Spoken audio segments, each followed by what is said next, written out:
Among the many atrocities committed by the Nazis during their regime was a program that involved the systematic kidnapping and breeding of children to expand their population and create what they called the Aryan master race, considered superior to all others. This initiative, known as the Lebensborn Programme,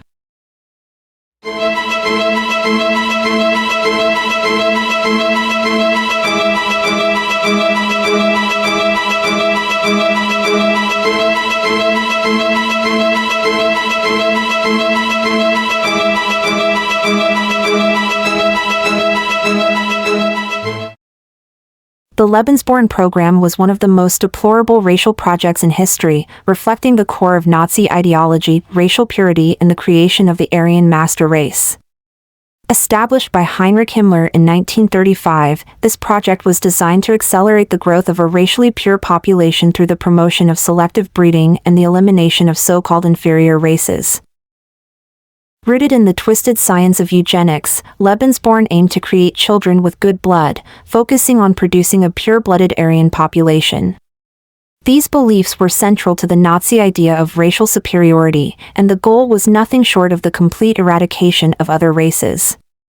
The program encouraged women deemed to have desirable Aryan traits, blonde hair, blue eyes, and certain bloodlines, to reproduce, often with SS officers. These children were considered part of the Aryan master race and were a direct attempt by the Nazi regime to control human reproduction.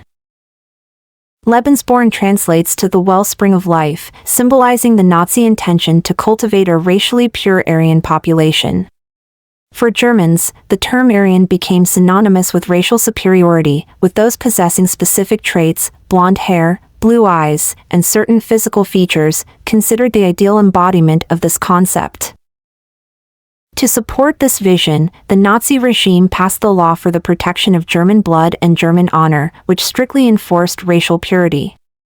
Proof of racial purity was required before a marriage could be approved, and individuals had to demonstrate their pure Aryan ancestry. This was not just a suggestion but a mandatory part of Nazi racial policy. The regime further encouraged Aryan women to bear more children, often providing financial incentives to motivate them.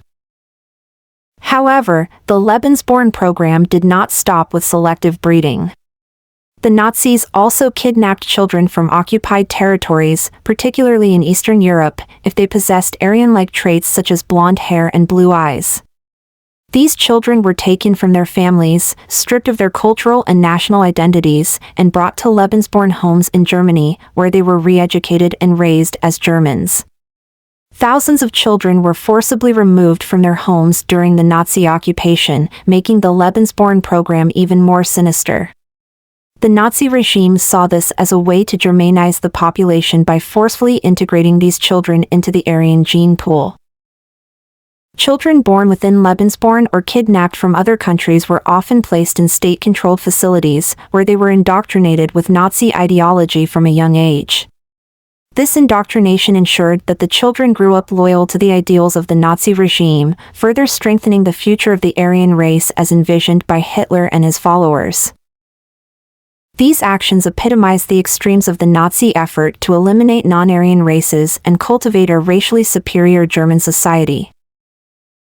The Lebensborn program came to an end with the collapse of Nazi Germany in 1945, following the defeat of the Third Reich in World War II.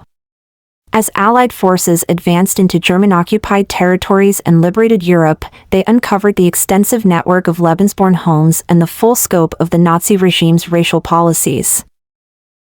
Although the Lebensborn program officially ended with the fall of Nazi Germany, its effects lingered for decades, leaving behind a generation of individuals marked by its horrors.